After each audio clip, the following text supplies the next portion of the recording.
Mi nombre es Clara y tengo 21. Recuerdo la Navidad pasada. Pasé 6 horas atrapada en mi dormitorio con 8 niños. Escuché a los adultos reír y comer la cena caliente abajo. Cuando finalmente bajé, todo lo que quedaba eran platos sucios y sobras frías. Ni un solo gracias. Esta mañana, cuando mi hermana Sara intentó entregarme a sus hijos, esa memoria pasó por mi mente. Clara, sé útil, dijo. El mismo tono, la misma expectativa. Pero yo ya no era la misma persona. No, dije, y disfruté el silencio que siguió. Creemos que cualquiera que siembra desprecio cosechará rebelión. El karma tiene una forma de encontrar a aquellos que dan por sentada a la gente buena. Siga nuestra comunidad para ver a Clara servir una cena de consecuencias bien merecidas. Nuestra casa, en un barrio residencial en las afueras de Bogotá, estaba siempre llena de los ecos del orgullo de mis padres por sus hijas mayores. Sara sacó puros 10 otra vez, sonreían en la cena. Emma entró al equipo de porristas, anunciaban a quien quisiera escuchar. Yo solo me sentaba allí, empujando las arvejas por el plato, sintiéndome como una sombra en mi propia casa. Recuerdo el día en que Sara trajo a su primer novio a casa a los 16. Yo solo tenía 4, espiando por las barandas de la escalera mientras este chico alto, con el pelo de punta, le daba nerviosamente la mano a nuestro papá. Emma no se quedó atrás, comenzando a tener citas a los 15. Ambas eran tan hermosas, tan seguras, tan todo lo que yo no era. Mi mamá decía, apenas mirándome mientras ayudaba a Sara a elegir vestidos de fiesta, «Clara, termina tu tarea». Siempre estaba discutiendo las solicitudes para la universidad con Emma.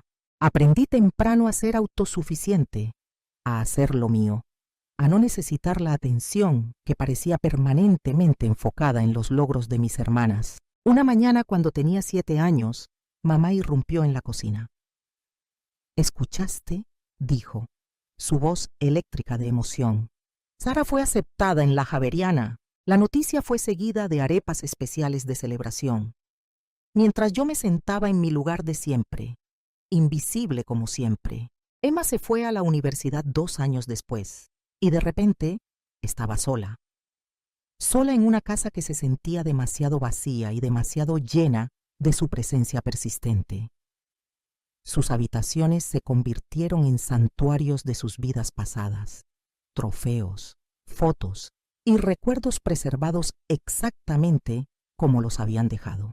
Mientras tanto, yo me labré mi propio espacio, aprendí a encontrar consuelo en la soledad e intenté que no me importara cuando cada conversación de alguna manera volvía a mis asombrosas hermanas mayores. El verdadero punto de inflexión llegó cuando tenía 15 años. Sara, ahora casada y viviendo al otro lado de la ciudad, dio a luz a su primer hijo, un niño llamado Mateo. Todavía recuerdo el día que lo trajo a casa del hospital, todos arrullándolo y llorando, mis padres prácticamente flotando de alegría por convertirse en abuelos. Mi mamá me apretó el hombro. «Serás una tía maravillosa», dijo. Mirando hacia atrás ahora, me doy cuenta de que ese fue el momento en que todo empezó a cambiar, aunque no podría haberlo sabido entonces. Al principio, estaba genuinamente emocionada por ser tía. Mateo era adorable y me encantaba hacerle caras graciosas mientras Sara y mamá charlaban tomando café. Pero esa dinámica cambió más rápido de lo que podría haber imaginado. Comenzó con lo que parecía una solicitud inocente un sábado por la mañana. Sara preguntó, poniéndose ya el bolso al hombro, «Clara, ¿podrías cuidar a Mateo por un par de horas? Realmente necesito hacer algunas compras». Antes de que pudiera responder, había puesto a Mateo en mis brazos y se dirigía a la puerta. «Gracias, hermanita. Eres la mejor». Esa se convirtió en la nueva normalidad. Cada fin de semana, Sara aparecía en casa de mis padres, me entregaba a Mateo y simplemente desaparecía por horas. A veces eran compras, otras veces era un almuerzo con amigas o un día de spa, siempre bajo el pretexto de necesitar un descanso de la maternidad. Un día, después de que Sara había estado fuera por 5 horas, finalmente me quejé con mamá. «No es justo», dije, frustrada. «Tenía planes de ver a Jimena en el centro comercial hoy Mamá apenas levantó la vista de su revista. La familia ayuda a la familia Clara. Tu hermana necesita este tiempo para ella. Lo entenderás cuando seas madre.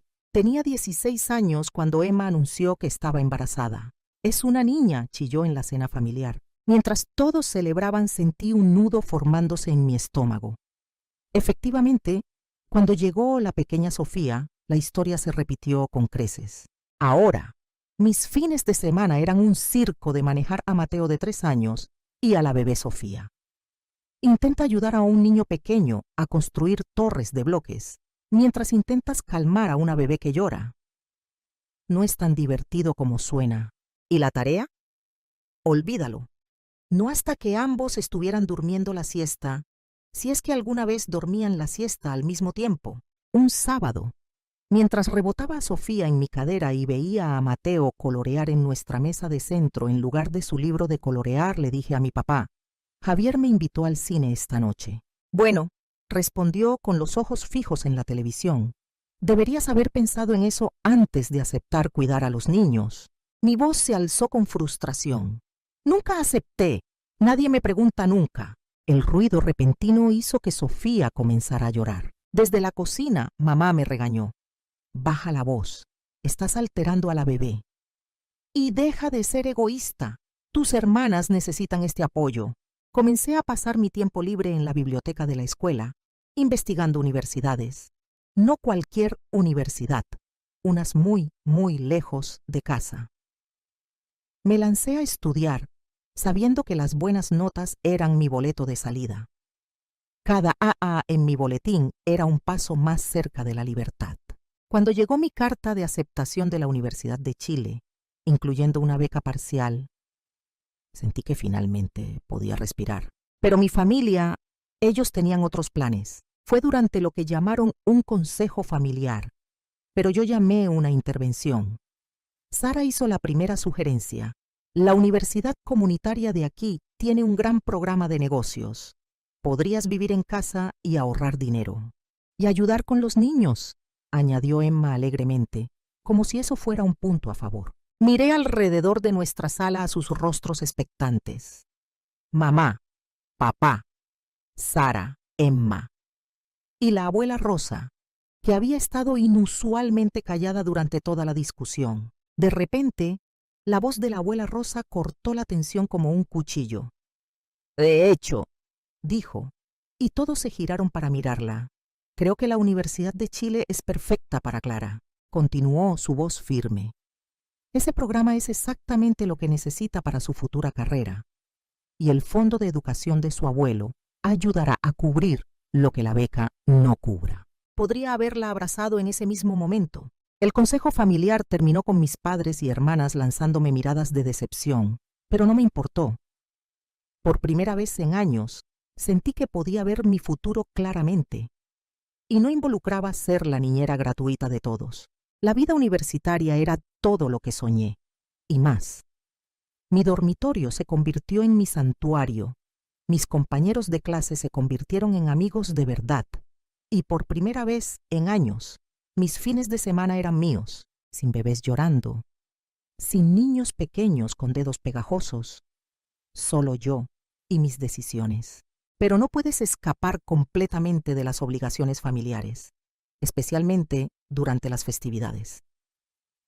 Traté de visitar lo menos posible, pero Acción de Gracias y Navidad no eran negociables. Mamá llamaba con semanas de anticipación, su voz cargada de expectativa. Todos preguntan por ti, Clara. Los niños extrañan a su tía. Las primeras vacaciones de Navidad, después de que comencé la universidad, entré en un caos absoluto. Sara ahora tenía 2 niños, Mateo y su nuevo hermanito, Lucas. Emma se las había arreglado para añadir un niño llamado Max a su familia junto a Sofía. Pero eso no era ni la mitad. En el momento en que entré por la puerta, mi tía gritó, ¡Clara! Inmediatamente dirigió a sus gemelos de 5 años en mi dirección. Los niños han estado preguntando por ti. No lo han hecho, pensé. Apenas saben quién soy. Pero antes de que pudiera protestar, la hija de 7 años de mi prima se pegó a mi pierna seguida de cerca por el hijo de 9 años y la hija de 6 años de mi otro primo. Clara, cariño, llamó mamá desde la cocina, apenas visible detrás de una montaña de platos. ¿Por qué no llevas a los niños arriba a tu cuarto? Subiré algunas botanas más tarde. Y así como así, estaba arreando a 8 niños escaleras arriba, sintiéndome más como un perro pastor que como una estudiante universitaria. Mi antiguo dormitorio se convirtió en una zona de guerra. Juguetes por todas partes, derrames de jugo en mi colcha de la infancia, marcas de crayón apareciendo misteriosamente en las paredes. Pasaron horas. Mi estómago gruñía mientras deliciosos olores subían desde abajo, donde los adultos disfrutaban de su pacífica cena festiva. Cuando mamá finalmente apareció con un plato de botanas para niños, apenas hizo contacto visual. Para cuando logré escabullirme escaleras abajo a las 8 en punto, después de coordinar con varios padres para recoger a sus hijos agotados, el comedor estaba vacío, excepto por platos sucios y fuentes de servir picoteadas. Emma ya se estaba poniendo el abrigo. Oh, Clara, Max fue un ángel contigo, ¿verdad? Tenemos que irnos, ya pasó su hora de dormir. Sara hizo lo mismo, reuniendo a sus hijos mientras charlaba con mamá sobre los planes de Año Nuevo. Mi tía estaba ayudando a sus gemelos a ponerse las botas de nieve mientras mis primos llevaban a sus hijos dormidos a sus autos. Ni un solo gracias. Ni una persona preguntó si había comido. Ni siquiera una mirada hacia atrás mientras todos salían, dejándome parada en medio de los restos de la cena de Navidad. Entonces, desde la cocina, mamá gritó, como si no acabara de pasar el día entero haciéndole un favor masivo. Clara, sé un amor y ayúdame con estos platos. Solo miré la montaña de platos sucios y fuentes de servir, evidencia de una comida festiva que nunca pude disfrutar. El mensaje de mamá llegó durante la semana de finales, justo cuando estaba terminando mi último trabajo para el semestre. Mi teléfono vibró con su habitual actualización prefestiva, pero esta me heló la sangre. Decía alegremente, Sara y Emma vienen con los niños. Además de tu tía y sus gemelos, las niñas de tu prima Raquel, los hijos de tu primo Miguel, y una gran noticia, la cuñada de Sara se nos une con sus 3. Será una Navidad maravillosa con todos los pequeños. Hice los cálculos en mi cabeza. 12 niños, 12. Me quedé sentada allí en la biblioteca, mirando mi teléfono hasta que la pantalla se oscureció. Luego la encendí de nuevo para asegurarme de que había leído bien. El mensaje seguía siendo el mismo, pero algo dentro de mí finalmente cambió. 2 años de universidad me habían dado perspectiva. Había visto a mi compañera de cuarto Cata ir a casa para las festividades y regresar con historias de tiempo familiar real. Juegos de mesa, noches de cine, cenas de Navidad adecuadas. La mayor queja de mi amiga Jessica sobre ir a casa era tener que compartir el control remoto de la televisión con sus hermanos. Mientras tanto, yo había pasado cada festividad de mi vida adulta como un servicio de niñera no remunerado. No respondí al mensaje de mamá. En lugar de eso, empaqué mi bolso para las vacaciones de Navidad con una inusual sensación de calma. Por primera vez no temía las festividades, porque iba a casa con un plan. Los días previos a la Navidad fueron engañosamente normales. Ayudé a mamá en la cocina, respirando los aromas familiares de sus platos estrella, ajiaco, pernil de cerdo y su famoso postre de natas. Decoré el árbol de Navidad, colgando con cuidado los adornos que había hecho en la primaria junto a las elegantes esferas de vidrio que mamá reservaba para el frente del árbol. El día de Navidad llegó con una ráfaga de actividad. Los autos comenzaron a llegar a nuestra entrada, uno tras otro, cada uno trayendo más caos que el anterior. Sara llegó primero con sus hijos, ahora de 5 y 3 años, seguida de cerca por Emma con Sofía y Max. La cuñada apareció con sus 3 hijos, todos menores de 7. El resto de los parientes entraron en tropel después de ellos, cada familia añadiendo más niños a la creciente multitud. Observé desde la esquina de la sala cómo el nivel de ruido aumentaba constantemente. Sara se abrió paso hacia mí, con el más joven en equilibrio sobre su cadera mientras el mayor tiraba de su manga. «Clara», gritó con ese tono familiar, el que significaba que estaba a punto de traspasar sus deberes parentales. «Los niños han estado tan emocionados por verte. No pueden esperar a jugar con su tía favorita». Ya los estaba empujando en mi dirección, de la misma manera que lo había hecho 100 veces antes. Pero esta vez fue diferente. Esta vez me mantuve firme y la miré directamente a los ojos. «No», dije, mi voz firme a pesar de mi corazón acelerado. «No voy a cuidar a los niños hoy. Estoy aquí para disfrutar la Navidad como todos los demás». La sala no quedó exactamente en silencio. Había demasiados niños para eso, pero pude sentir la onda de choque moverse a través de los adultos. La boca de Sara se abrió de par en par. Mamá se congeló en la puerta con un plato de galletas. Papá levantó la vista de su periódico con las cejas arqueadas. La voz de pánico de Emma cruzó la sala. «¿Pero quién va a cuidar a todos los niños?». Mientras me giraba hacia las escaleras, miré hacia atrás el tiempo suficiente para ver el encogimiento de hombros impotente de mamá y las miradas de desconcierto en los rostros de todos. La escena casi me hizo reír. Parecían como si alguien les acabara de decir que la Navidad estaba cancelada. Mis pies me llevaron por las escaleras familiares, pasando las fotos familiares que marcaban los muchos logros de mis hermanas, y entré en el dormitorio de mi infancia. El suave clic de la puerta cerrándose detrás de mí se sintió como el punto final de una oración muy larga.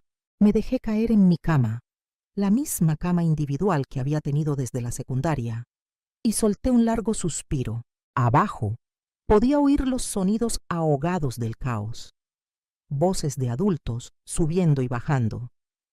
Niños llorando. El golpe ocasional de algo que se caía o era arrojado. Fragmentos de conversación se filtraban por el suelo. ¿Puedes creerla? ¡Qué egoísta! En mis tiempos me hizo sonreír que hablaran, que finalmente enfrentaran la realidad de cuidar a sus propios hijos. Mi teléfono vibró con un mensaje de Cata. «Lo hiciste. Finalmente te les enfrentaste. Operación Libertad está en progreso», respondí. Actualmente escondida en mi cuarto mientras descifran cómo criar a sus propios hijos. Un golpe en mi puerta interrumpió mis mensajes. «¿Clara?». La voz de mamá intentaba sonar preocupada, pero aterrizó en algún lugar entre molesta y desesperada. «Los niños están preguntando por ti». No me moví de mi cómoda posición en la cama. «Estoy ocupada, mamá». Su suspiro fue audible a través de la puerta, seguido por el sonido de sus pasos retirándose por el pasillo. Volví a mi teléfono, uniéndome a un chat grupal con mis amigos de la universidad, que proporcionaban comentarios continuos sobre sus propios dramas navideños familiares. El tío de Jessica estaba borracho de nuevo. La abuela de Miguel le preguntaba cuándo encontraría una buena chica. El hermano de Cata había traído a casa una novia sorpresa. 2 horas pasaron así, en pacífica rebelión. Mi teléfono vibraba constantemente, con mensajes de apoyo de amigos que me habían oído quejarme del deber de niñera en las festividades durante años. El caos de abajo eventualmente se asentó en un ritmo diferente, uno que no incluía mi participación. Cuando finalmente bajé las escaleras para cenar, habrías pensado que había resucitado de entre los muertos, a juzgar por las expresiones de todos. A mi tía, de hecho, se le cayó el tenedor. La boca de mi primo quedó abierta a mitad de frase. Escaneé el comedor notando la conspicua ausencia de Emma. A través de la puerta hacia la sala, pude verla, intentando organizar algún tipo de juego con los niños. Su cabello, usualmente perfecto, se estaba soltando de su elegante peinado, una mancha de origen desconocido en su suéter festivo. Tomando mi asiento en la mesa de adultos, una primicia en la memoria reciente, examiné el festín ante mí. Todo estaba todavía caliente, todavía fresco, todavía esperando ser disfrutado, sin sobras tibias, sin restos picoteados, sin porciones infantiles a medio comer. Podía sentir el peso de las miradas de desaprobación mientras llenaba mi plato con el pernil de cerdo de mamá, el puré de camote de mi tía y el famoso ajiaco de mi prima. El tintineo de los cubiertos contra los platos no podía enmascarar del todo la tensión en la sala. Estaba a mitad de disfrutar mi primera comida festiva, adecuada en años, cuando Sara finalmente estalló. Me había estado observando comer con el tipo de intensidad usualmente reservada para documentales de naturaleza sobre depredadores y presas. Bueno, anunció a la mesa en general, su voz goteando sarcasmo. Parece que a alguien se le subieron los humos en la universidad. Parece que se le olvidaron todos los deberes de hermana. Me tomé mi tiempo con mi cucharada de puré de papas, lamiendo deliberadamente la cuchara antes de responder. La comida realmente era excelente cuando podías comerla fresca. Qué curioso lo de los deberes de hermana, respondí, manteniendo mi voz nivelada y tranquila. No recuerdo haber visto niñera gratis en ningún manual de hermandad. Tal vez podrías señalarme ese capítulo, justo después de la parte donde se supone que los padres deben cuidar a sus propios hijos. Los jadeos alrededor de la mesa habrían sido cómicos si no fueran tan genuinos. Mi tía, de hecho, se llevó la mano al collar. No sabía que la gente realmente hacía eso fuera de las películas. Mi prima, de repente, estaba muy interesada en sus ejotes, mientras que su esposo parecía estar tratando de desaparecer en su panecillo. Mamá y papá intercambiaron esa mirada especial que tenían, la que significaba que estaban decepcionados, pero no querían causar una escena. El tenedor de papá se congeló a medio camino de su boca, y la sonrisa de mamá se había tensado en los bordes. Pero en lugar del sermón que esperaba, mamá se aclaró la garganta y le preguntó a mi tío sobre su nuevo trabajo. La conversación tartamudeó de nuevo a la vida, aunque todos seguían lanzándome miradas como si esperaran que me brotara una segunda cabeza. Yo solo seguí comiendo, saboreando cada bocado de comida que no había sido picoteada por manos pequeñas o enfriada mientras cambiaba pañales. Unos 20 minutos después de la cena, Emma apareció en la puerta. Parecía como si hubiera pasado por una guerra. Su suéter navideño ahora lucía lo que parecían manchas de jugo, además de la sustancia desconocida anterior, y su cabello se había escapado por completo de su elegante peinado. «Sara», llamó, su voz con un toque de desesperación. «¿Podrías...» Sara me lanzó una última mirada fulminante antes de retirarse de la mesa. Las hermanas intercambiaron lugares, con Emma prácticamente colapsando en la silla desocupada. Parecía agotada, del tipo de cansancio profundo que yo había estado sintiendo cada festividad durante años. Emma llenó su plato mecánicamente, pero no pudo resistirse a lanzarme una mala mirada entre bocados. Le devolví la mirada y me encogí de hombros. Luego volví a disfrutar mi cena. Después de terminar mi comida, incluyendo 2 porciones del postre de natas de mamá, un lujo que nunca antes había podido disfrutar, me excusé silenciosamente de la mesa. Nadie protestó. Nadie me pidió que ayudara a limpiar. Nadie exigió que tomara un turno con los niños. La luz de la mañana se filtraba por las ventanas de la sala mientras bajaba las escaleras, todavía disfrutando del subidón de mi pacífica noche de Navidad. Ese sentimiento se evaporó en el momento en que los vi, mamá, papá, Sara y Emma, sentados en una obvia formación de emboscada. Sara no perdió el tiempo. «¿Qué tipo de actuación fue esa ayer?», espetó, su voz lo suficientemente aguda como para cortar vidrio, haciéndonos quedar como malos padres frente a todos. Me hundí en un sillón, sorprendentemente tranquila. ¿Actuación? ¿Te refieres a mí queriendo disfrutar la Navidad como todos los demás? Solo estoy cansada de ser la niñera no pagada y no apreciada mientras todos los demás tienen unas festividades de verdad. Pero nunca te quejaste antes, interrumpió mamá, con el ceño fruncido por la confusión. No pude evitar reír. ¿Nunca me quejé? Me he estado quejando durante años, mamá. Pero era demasiado conveniente ignorarme, ¿no es así? Demasiado fácil seguir explotando a la hermanita buena que nunca causa problemas. Todos comenzaron a hablar a la vez, sus voces superponiéndose en un coro de acusaciones y recordatorios del deber de hermana y la obligación familiar. Papá seguía mencionando cuánto habían hecho por mí a lo largo de los años. Mamá sacó a colación lo bien que me habían criado. Y mis hermanas alternaban entre hacerme sentir culpable y ataques directos. Dejé que se les acabara el vapor antes de hablar de nuevo. No son mis hijos, dije, en voz baja pero firme. Yo no los di a luz. Yo no decidí tenerlos. Son su responsabilidad, no la mía.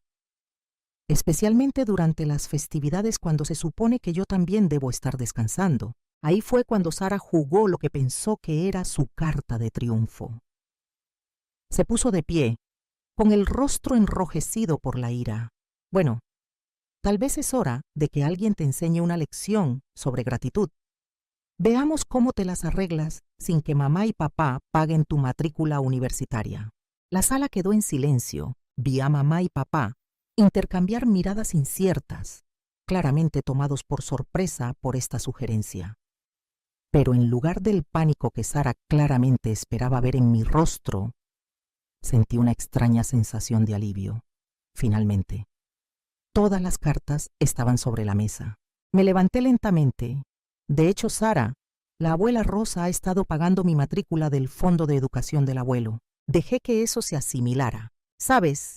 El que él creó para todas sus nietas. El mismo fondo que te ayudó a pagar la escuela de enfermería y a Emma la escuela de negocios.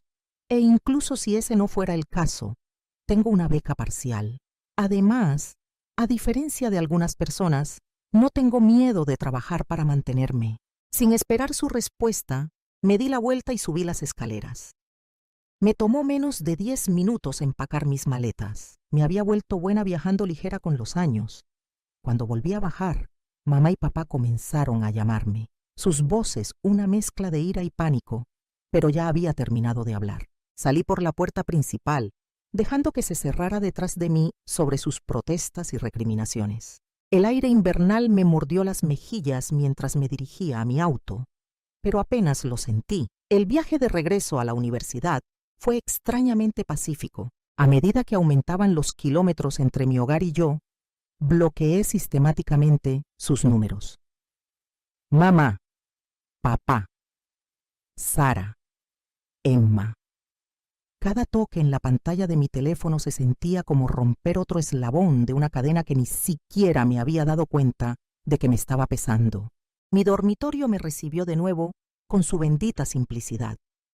Sin juguetes esparcidos por el suelo, sin huellas dactilares pegajosas en las ventanas, sin ruido de fondo constante de niños exigiendo atención. Solo mis libros, mi laptop y mis propios pensamientos. Enero pasó en un borrón de nuevas clases y fines de semana tranquilos. Febrero trajo nieve y una bendita falta de drama familiar. Me lancé a mis estudios, hice planes con amigos y por primera vez en años sentí que estaba viviendo mi propia vida en lugar de existir en los márgenes de la de todos los demás. Entonces, una fría mañana de sábado a fines de febrero, miré por la ventana de mi dormitorio y los vi, mamá, papá y Emma, parados en el estacionamiento, luciendo inseguros y fuera de lugar entre los estudiantes que corrían de un lado a otro. Mi primer instinto fue fingir que no estaba en casa. Ver algo en su lenguaje corporal me hizo detenerme. Se veían diferentes, más pequeños de alguna manera, menos como figuras de autoridad y más como personas que habían conducido 4 horas para enmendar un error. Me reuní con ellos en el vestíbulo. Emma habló primero. ¿Podemos invitarte un café? Nos gustaría hablar. La cafetería de la universidad estaba tranquila esa mañana. Nos sentamos en una mesa de esquina, el vapor saliendo de nuestras tazas, el silencio pesado con palabras no dichas. Mamá fue la primera en romperlo. Hemos estado pensando mucho, comenzó, sus dedos trazando nerviosamente el borde de su taza. Después de que te fuiste, bueno, tuvimos algunas largas conversaciones como familia. Conversaciones muy largas, añadió Emma, encontrando mi mirada directamente. Clara, estábamos equivocados, todos nosotros. Nos aprovechamos de ti durante años y lo llamamos deber familiar para hacernos sentir mejor al respecto. Papá se aclaró la garganta. No nos dimos cuenta. O tal vez no queríamos darnos cuenta de lo injusto que era. Merecías tus propias festividades, tu propio tiempo. Merecías ser tratada como una adulta, no como la niñera de la familia. Tomé un largo sorbo de mi café, dejando que sus palabras se asentaran. ¿Qué hay de Sara? Emma suspiró. Sara. Ella todavía lo está procesando. Ya sabes cómo es. Le cuesta admitir cuando está equivocada. Pero el resto de nosotros queremos hacerlo mejor. Las cosas serán diferentes ahora, prometió mamá. No más endosarte a los niños. No más esperar que renuncies a tus festividades. Queremos que vengas a casa porque quieres, no porque te necesiten para cuidar niños. Estudié sus rostros, la sinceridad en los ojos de mamá, el arrepentimiento en la expresión de papá, la apertura en la postura de Emma. Está bien, dije finalmente. Les creo. Esa tarde, después de que se fueron, desbloqueé sus números. En cuestión de minutos, tenía un mensaje de Emma. Te extraño, hermanita, de verdad esta vez. Los meses siguientes trajeron una nueva normalidad. Visité mi casa algunos fines de semana, y de hecho fue agradable. Cuando Emma traía a sus hijos, los cuidaba ella misma o contrataban a una niñera. Mamá dejó de intentar orquestar momentos de unión familiar que siempre parecían terminar conmigo a cargo de una manada de niños. Sara y yo todavía no hemos hablado. A veces veo sus publicaciones en las redes sociales, fotos de sus hijos creciendo tan rápido. Una parte de mí espera que algún día se dé cuenta de lo que hizo mal, que sea ella quien se acerque primero. Hasta entonces estoy en paz con la distancia.